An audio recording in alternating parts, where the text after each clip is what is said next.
Okay, let's try exercise 10.4. The very first question goes like this. Where to find modulus of A cross B? हमारा A given है.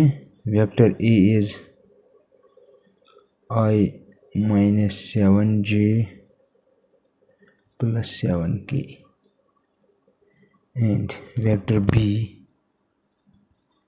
is 3I minus 2j plus 2k. We have to find modulus of A cross B. हमें पता है कि A cross B कैसे निकाल सकते हैं. तो A cross B we can take the determinant I, J और K.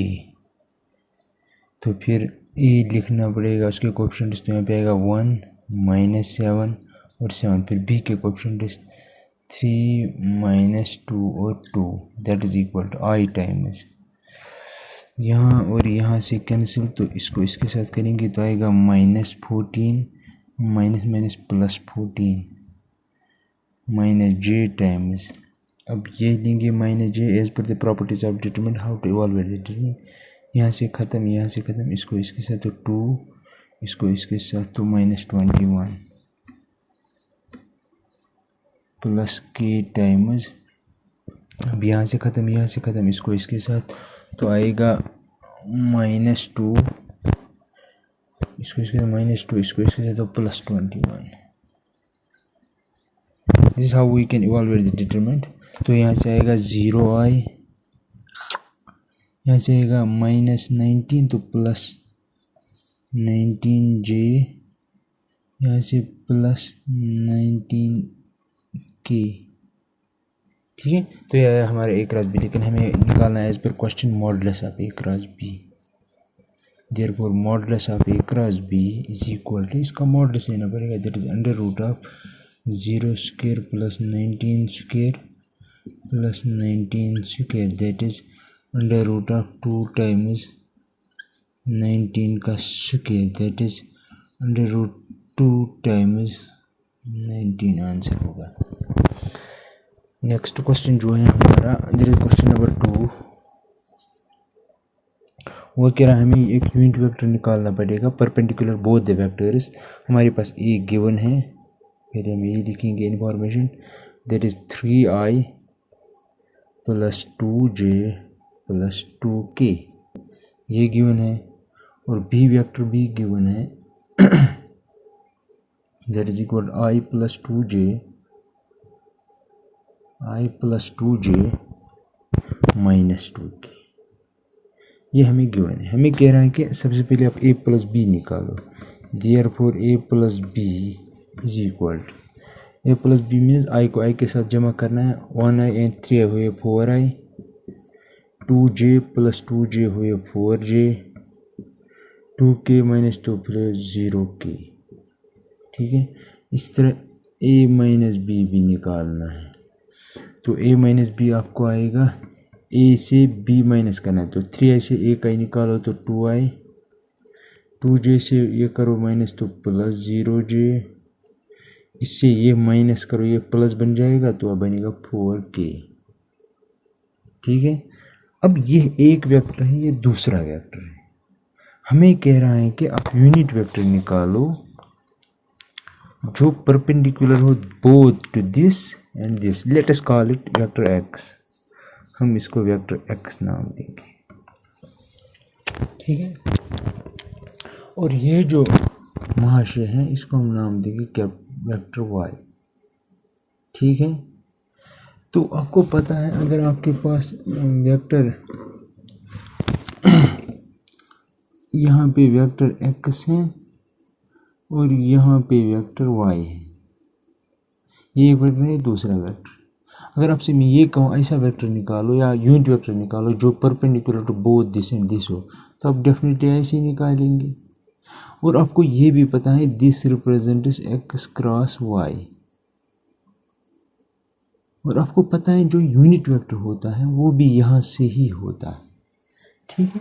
तो सबसे पहले हम क्या करेंगे, सबसे पहले हम x क्रॉस y निकालेंगे. तो देयरफॉर x क्रॉस वाई, और एक्स और वाई क्या है, एक्स मैंने ए प्लस बी को नाम दिया है और वाई मैंने ए माइनस बी को नाम दिया है, दैट इज इक्वल टू, फिर से ये यूज़ करना पड़ेगा, आई जे और के, और फिर x के कोफिशिएंट 4 4 0 और 2 0 4, जब इवालुएट करेंगे तो i टाइम्स, यहाँ से इग्नोर करो, यहाँ से इग्नोर, तो 16 आएगा, 16i माइनस, यहाँ पे j लिखेंगे, j का मतलब है यहाँ से इग्नोर, यहाँ से इग्नोर, इसको इसके साथ, तो 16j, फिर प्लस के टाइम्स लिखेंगे, यहाँ से ख़त्म, यहाँ से ख़त्म, तो आएगा माइनस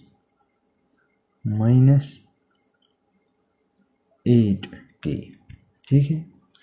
तो यूनिट वेक्टर भी यहाँ से ही होगा, वो यूनिट वेक्टर कैसे निकालेंगे, अब मसला वही है।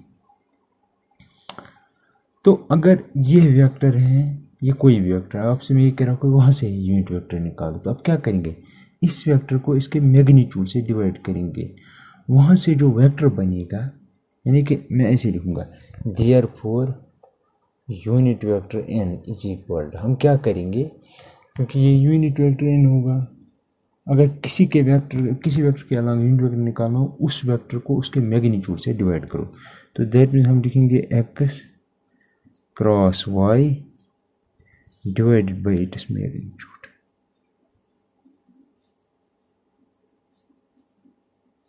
दैट इज इक्वल 16i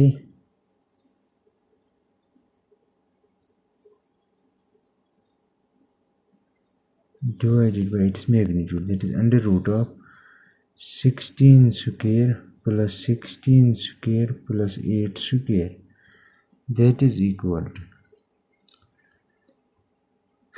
यहाँ से 8 कॉमन आएगा, तो यहाँ पे आएगा 2i minus 2j minus k whole divided by 8 square, 8 square और 8 स्क्वायर कॉमन आएगा, तो बाहर आएगा 8 अंडर रूट ऑफ, यहाँ पे बचेगा 2 स्क्वायर, तो 4 प्लस यहाँ पे भी 2 स्क्वायर, क्योंकि 8 स्क्वायर 8 अंदर जाएगा तो 8 स्क्वायर जाएगा, ऑलरेडी अंदर 2 स्क्वायर होगा, तो 8 इंटू 2 इज 16 स्क्वायर दोनों के पास था, तो अंदर वाला 2 स्क्वायर बन गया 4, यहाँ से भी 4 बनेगा और यहाँ पे बचेगा 1, 8 और 8 खाता, तो ये बनेगा 1 बाई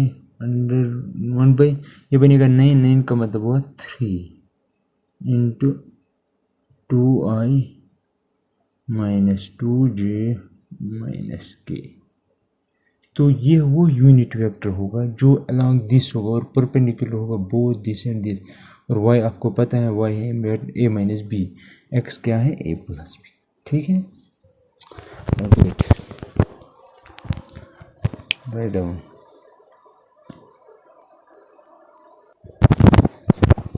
अब हम करते हैं question number 3।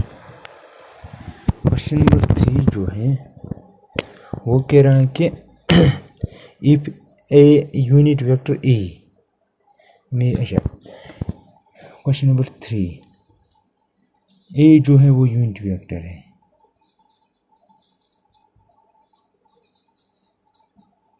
Which employees modulus of ए जो है वो 1 होगा, ये गिवन इन्फॉर्मेशन, और ये कह रहे हैं कि ए जो है वो बनाता है आई के साथ π/3 एंगल, तो मैं लूँगा ऐसे ही क्योंकि हमें पता ही नहीं, मैं लूँगा let A is equal to a1i plus b1j plus c1k, ये मैंने रखा है ए क्योंकि फाइनली हमें ये निकालना है। ये कह रहा है कि ए जो है वेक्टर ए वो बनाता है एंगल π/3 विद आई, तो हमें पता है since A makes angle π/3 with unit vector I, ठीक है। तो दैट मीन्स अगर हमारे पास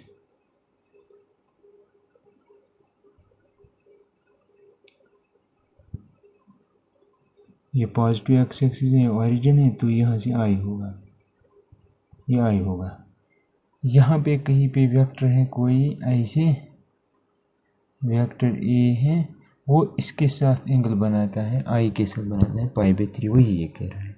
तो हमें पता है एंगल कैसे निकाला जाता है, तो A dot B is equal to modulus of A modulus of B cos theta. मैंने डॉट प्रोडक्ट का यूज़ किया है, हमें ये इंफॉर्मेशन इसी तरह की अवेलेबल है। तो ए डॉट बी मीन्स ये एक वेक्टर है, दूसरा वेक्टर है आई, क्योंकि एंगल इन्हीं आई और ए के दरमियान है।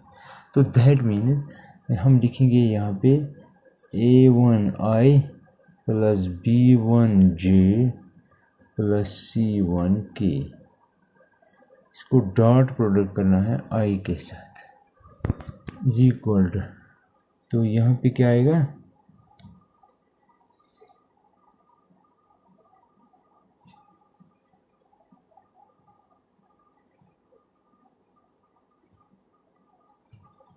तो यहाँ पे आपको मिलेगा under root of a1 square plus b1 square plus c1 square, और मॉड b जो हुआ, मॉड b मीन्स, क्योंकि यहाँ पे हमारे केस में b जो है वो आए हैं, याद रखना, तो यहाँ पे आएगा मॉडुलस ऑफ b1, ठीक है, इंटू कॉस ऑफ π/3।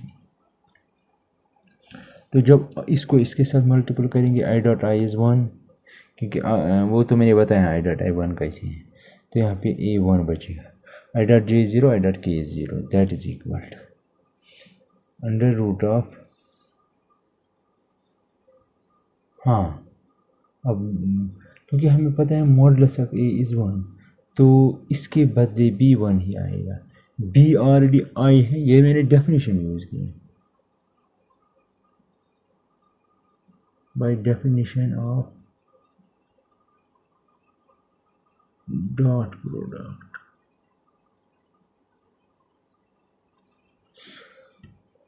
तो इसके बदले भी 1 ही आएगा, हमें लिखने की ज़रूरत ही नहीं है, हमें ये सब लिखने की ज़रूरत ही नहीं है।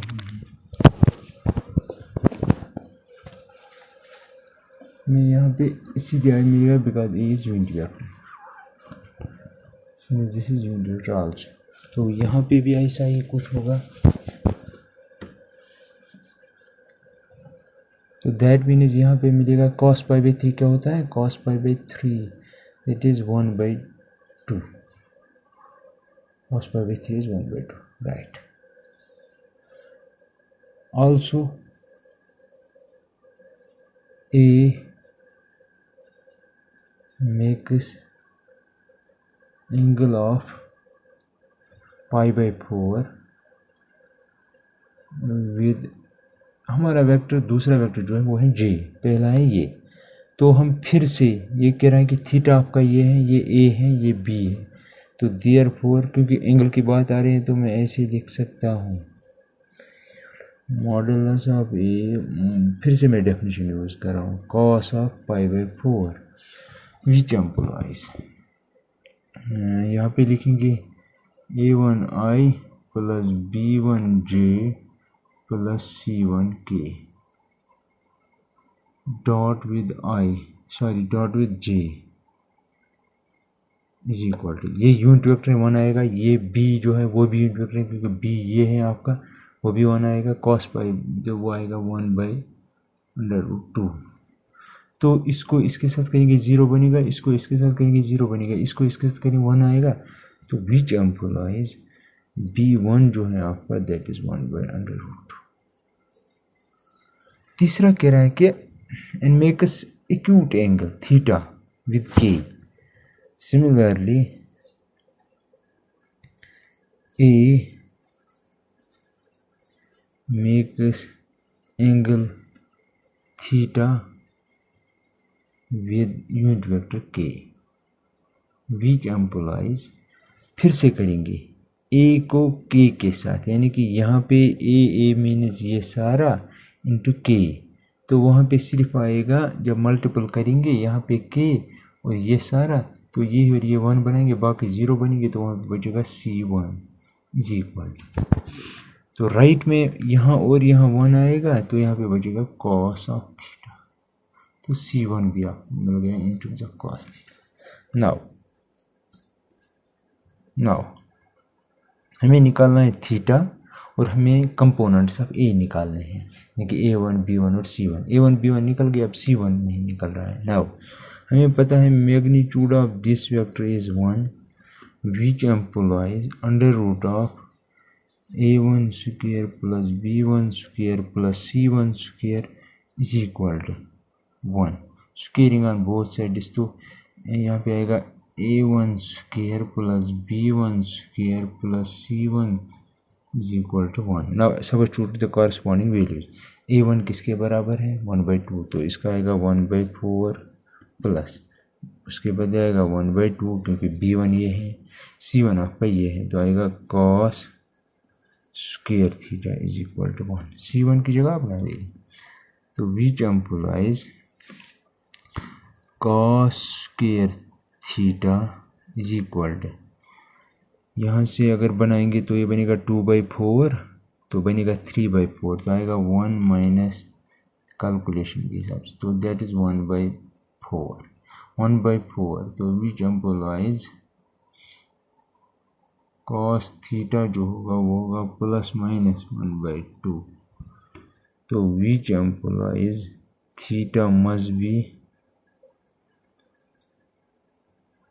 1/2 कब आता है वैल्यू, cos का वैल्यू 1/2 कब आता है, दैट मीन्स पाई/3 होगा आपका वैल्यू। जब थीटा पाई/3 निकला, ये एक्यूट कह रहा है, थीटा मस्ट बी एक्यूट, तो दैट मीन्स पाई/3 नेगेटिव नहीं लेंगे। तो विच एम्प्लॉइज, क्योंकि हमें A1 B1 और C1 भी निकालने हैं, A1 पता है हमें, B1 भी पता है, लेकिन C1 पता नहीं है, तो C1 is equal to cos of पाई/3। क्यों, क्योंकि C1 इसके बराबर है, थीटा हमने निकाला, सब्स्टिट्यूट किया यहाँ पे, तो cos पाई/3 आपको मिलेगा 1/2, हाँ 1/2। तो देयरफॉर वेक्टर ए जो आपका था वो आएगा 1/2 A1 की जगह plus 1/√2J plus 1/2K। Let me check the answer first.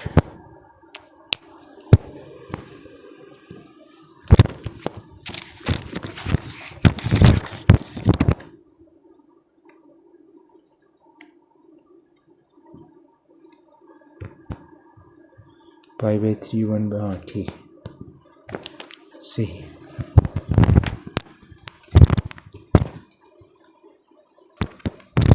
Now let us solve question number 4. Question number 4 is saying that show that A minus B this vector, इसका cross product A plus B के साथ, ये हमें इवॉल्वेट करना है, ये cross product, ठीक है। तो हम देखेंगे किसके बराबर आएगा, वही होगा इसका आंसर। तो हम डिस्ट्रीब्यूट करेंगे this vector over this addition. तो पहले करेंगे ये सारा क्रॉस प्रोडक्ट विद दिस, फिर करेंगे ये सारा क्रॉस प्रोडक्ट विद दिस। तो ये आएगा vector A minus vector B cross A plus A minus B distributive property cross B, that is equal. अब देखिए ये करेंगे डिस्ट्रीब्यूट ओवर दिस, तो ये आएगा A cross A minus B cross A, ठीक है। फिर इसको डिस्ट्रीब्यूट करेंगे ओवर दिस सब्ट्रैक्शन, तो आएगा plus A cross B minus B cross B, ठीक है। तो that is equal to A cross A minus angle 0, that means 0, ये ज़ीरो बनेगा because angle between the two is zero and A cross B involves always sine theta and sine zero it zero, तो ये zero बनेगा, वो मैंने दिखाया अभी, ये भी ज़ीरो ये भी ज़ीरो। तो यहाँ पे क्या बचेगा minus B cross A plus A cross B minus zero that is equal, सबसे पहले मैं लिखूँगा ए क्रॉस बी, पहले मैं ये लिखूँगा फिर लिखूँगा यहाँ पे माइनस बी क्रॉस ए। लेकिन हमें पता है कि is equal to A cross B is equal to minus times B cross A, तो हम यहाँ पे माइनस माइनस प्लस बनाएंगे, तो यहाँ पे लिखेंगे ए क्रॉस बी, ठीक है, ए क्रॉस बी होगा two times A cross B, because A cross B वो मैंने दिखाया introduction is equal negative times cross A, ये प्रॉब्लम मैंने यूज़ की। क्वेश्चन नंबर 5 है, इम्पोर्टेंट क्वेश्चन है 5, लेकिन लैम्डा और म्यू का वैल्यू निकालो अगर 2i plus 6j plus 27k cross product with i lambda j plus mu k इसके बराबर है ज़ीरो के बराबर, ज़ीरो वेक्टर के बराबर। ये कह रहे हैं इस वेक्टर प्रोडक्ट इसके बराबर आप लैम्डा और म्यू का वैल्यू निकालो। हमें पता अगर ये हैं तो डिटरमिनेंट का वैल्यू यूज़ करना पड़ेगा, ज़ीरो क्यों, क्योंकि राइट में ज़ीरो है। यहाँ पे आएगा 2 6 27 हाँ, तो यहाँ पे आएगा 1 लैम्डा और म्यू। अब हम इवाल्यूएट करेंगे वी टेम्पलाइज I times this into this, तो ये बनेगा 2 लैम्डा माइनस 6 टाइम्स आई, अब माइनस जे यहाँ से ख़त्म 2 लैम्डा माइनस 27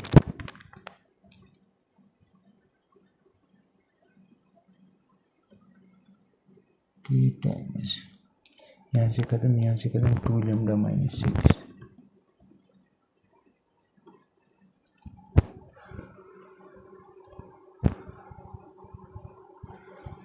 आई गलत हुआ है, ऐसे ख़त्म यहाँ पे आना चाहिए 6 म्यू, यहाँ पे गलत हुआ है थोड़ा,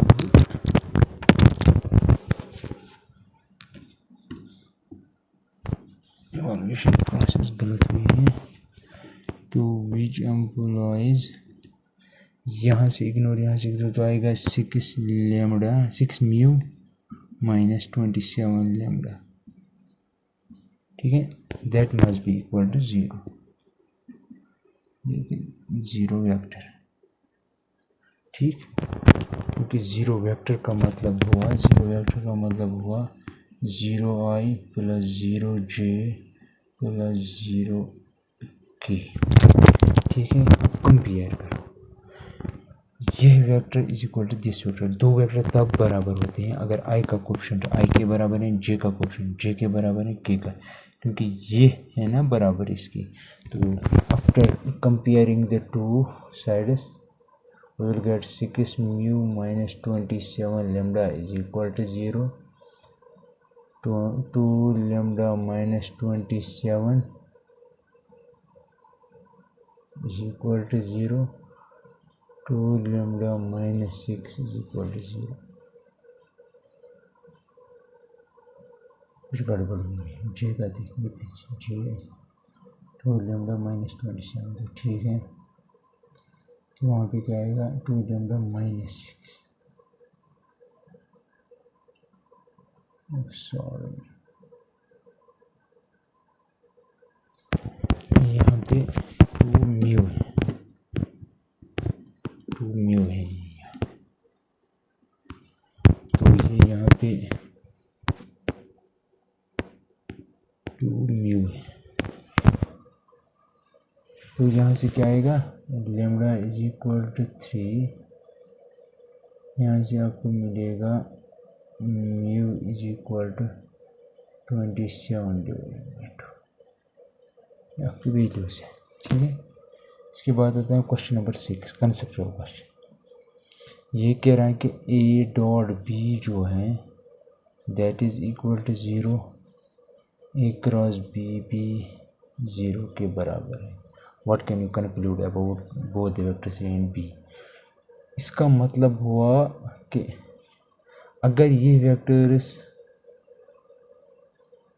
हाँ, अगर ए डॉट बी 0 हुआ, ए डॉट बी 0 हुआ, तो अगर ए भी 0 हो या बी ए 0 हो या बी 0 हो तब भी डॉट प्रोडक्ट 0 होगा। अगर अब 0 ना हो, अगर ए 0 ना हो बी 0 ना हो लेकिन डॉट प्रोडक्ट 0 हो, उसका मतलब हुआ फिर थीटा 90 है, हाँ cos 90 मीनस दैट ओके। तो अगर ए क्रॉस बी 0 है तो इसका मतलब हुआ या तो ए 0 है या बी 0 है या दोनों 0 है। या दूसरी बात ये भी है कि अगर नॉन जीरो वेक्टर है तब थीटा 90 हो सकता है। क्या ऐसा पॉसिबल है कि वेक्टर इसके दरमियान एंगल 0 भी हो 90 भी हो? तो दैट मीन्स ये पॉसिबल नहीं है। सॉरी, यहाँ पे 0 होगा, ये पॉसिबल नहीं है कि थीटा एक दफ़े में दो वैल्यू रखे, थीटा 0 भी होगा और 90 भी होगा। इसका मतलब ये हुआ कि either of them must be 0, a is 0 और वेक्टर b is 0। क्योंकि अगर ये इन दो में से एक 0 हो या दोनों 0 हो तो ये भी 0 बनेगा, ये भी 0 बनेगा। अगर नॉन 0 हो दोनों तो इस केस में थीटा 90 आएगा, इस केस में थीटा 0 आएगा। लेकिन दैट मीन थीटा एक ही दफ़े में दो वैल्यू दे रहा है। दो वेक्टर्स के दरमियान थोड़ी दो एंगल हो सकते हैं, वो तो एक ही होगा, लेकिन ये कह रहा है दो है। तो दिस इज़ नॉट पॉसिबल। ये कब बनते थे? जब ए और बी नॉन 0 होते। तो लेकिन ये पॉसिबल ही नहीं है। तो इसका मतलब हुआ या तो ए 0 होगा या बी 0 होगा या दोनों 0 हो सकते हैं। अब क्वेश्चन नंबर 7 है। क्वेश्चन नंबर 7 ईजी है, वो ट्राई कर लेना। आप सीधे देना है वैल्यू, बी प्लस सी करना है सबसे पहले, फिर ए के साथ क्रॉस प्रोडक्ट में डिटरमिनेंट यूज़ करना है। अब क्वेश्चन नंबर 8 देखिए आप। क्वेश्चन नंबर 8 कह रहा है कि अगर ए 0 हो या बी वेक्टर जो है वो 0 वेक्टर, तब आपको पता है देन ए क्रॉस बी जो होगा वो डेफिनेटली 0 होगा। कन्वर्स के बारे में आपका क्या है? क्वेश्चन ही हमें जस्टिफाई करना है अपना आंसर। तो अगर ए क्रॉस बी 0 हो, ये ज़रूरी नहीं है कि ए बी 0 हो, ए 0 हो या बी 0 हो। तो फॉर एग्ज़ाम्पल मैं दे रहा हूँ A is equal to I, B भी मैं लूँगा आई, ठीक है। Both are non zero, but A cross B अगर लेंगे, ए क्रॉस बी, आई और आई के दरमियान एंगल क्या आएगा? 0। तो ए क्रॉस, वो मैंने दिखाया आई क्रॉस आई 0, तो ये 0 बनेगा। ये 0 बन गया, लेकिन ये कन्वर्स का मतलब हो अगर ये 0 हो, क्या ये 0 हो सकते हैं? ये 0 हो सकता है। तो वही मैंने किया, ए क्रॉस बी 0 आया, लेकिन ना ये 0 है ना ये 0 है। तो that means converse is not true. Converse may or may not be true. May or may not be true. ठीक है, ठीक है। को कन्वर्स में और may not be true.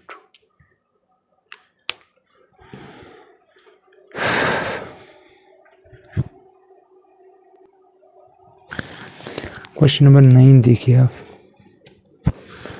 Question number 9 कह रहा है कि find the area of the triangle. A जो है आपका उसके कंपोनेंट्स हैं 1 1 2। इसका अगर कॉरस्पॉन्डिंग वेक्टर पोजीशन वेक्टर बनाना है तो इसके साथ i प्लस जे प्लस 2 की। तो बी वेक्टर है, बी पॉइंट है आपका 2 3 5 2 3 5। सी वेक्टर है आपका, पॉइंट है आपका, उसके कंपोनेंट से 1 5 5 1 5 5। आप ये समझो, ये आपके पास एक ट्रायंगल है ऐसे ऐसे, ये आपका ए है, ये आपका बी है और ये आपका सी है। तो therefore area of triangle is equal to 1/2 A cross B, और ए है क्या हमारा, that is equal to vector A B, यानी कि ये आपका ए है, ये आपका बी है, ठीक है।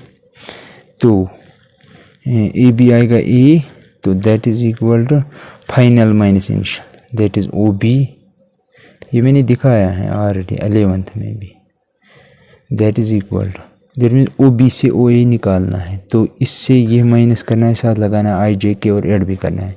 2 से 1 निकालो तो 1 आएगा, तो 1 आई आएगा। 3 से 1 निकालो तो प्लस 2 जे आएगा। 5 से 2 निकालो तो 3 के आएगा। तो इसी तरह बी वेक्टर जो है that is equal to A C, vector A C that is O C minus O A final minus initial, that is equal to, इससे ये निकालना है तो 0 आई, 5 से 1 निकालना है तो 4 जे, तो प्लस 3 के।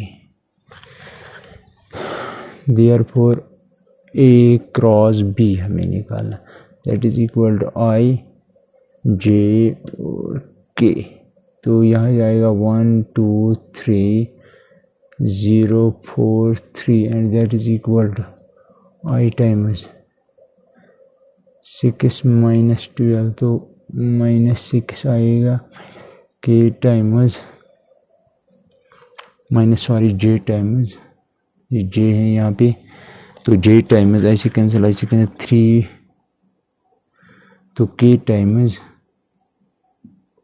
यहाँ से कैंसिल 4, तो therefore modulus of a cross b था, not modulus of a cross b, modulus of a cross B is coming now, that is under root of 36 plus 9 plus 16, that is equal to कितना होगा 45 51 61 under root of 61। Therefore area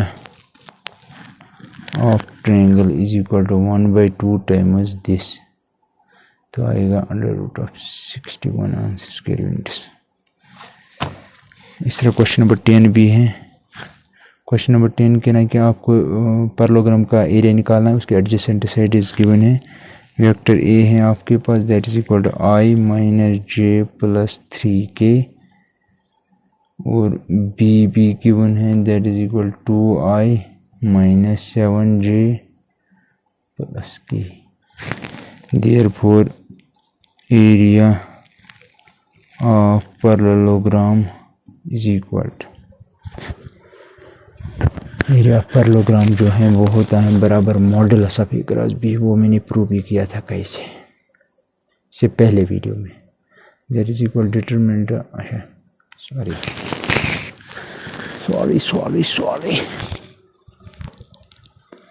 तो ये हम निकालेंगे ए cross B निकालेंगे सबसे पहले, that is equal to आई जे और के। आई क्या है, आई है 1 माइनस 1 3, 2 माइनस 7 और 1, that is equal to I times I से ख़त्म तो -1 और प्लस 21, तो आएगा 20 माइनस जे टाइम्स आई से ख़त्म 1 माइनस 6 तो -5 प्लस के टाइम्स ऐसे ख़त्म -7 प्लस 2 तो -5, तो therefore area of parallelogram is equal, इसका modulus of a cross b that is equal to under root of this square plus this square plus this square, तो ये आएगा 20 स्क्वायर प्लस 50, जो वहाँ से निकलेगा वो आपका आंसर होगा। इस तरह you can do question number 11 and 12, those are very easy. I think we are done with this exercise. तो now only topic remains, that is projection of a vector. तो वो हमारा नेक्स्ट लेक्चर होगा और उस पर कुछ क्वेश्चन भी करेंगे, क्योंकि एग्ज़ाम में उस पर एक क्वेश्चन आता है।